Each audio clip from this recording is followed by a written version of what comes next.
Hey friends, if you wish to turn on smart charging on Windows, then please watch this video.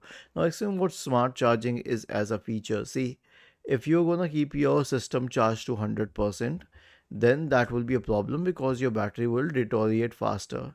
So to overcome this thing, Windows came up with a brilliant idea. I mean, this is by manufacturers like Asus, Dell, HP, Lenovo, etc., and even Microsoft Surface, where it won't charge 200% but it will charge to a level where it can conserve your battery.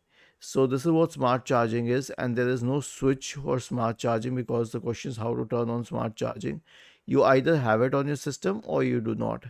If you have it on your system, then it will automatically show along with the battery icon and you cannot do anything about it. But if it does not, then it won't show it here. Okay. Or you can obviously check energy recommendations if you want to do that. But smart charging, that is an inbuilt feature. So this is the case. Was this helpful? If yes, then please subscribe to the channel.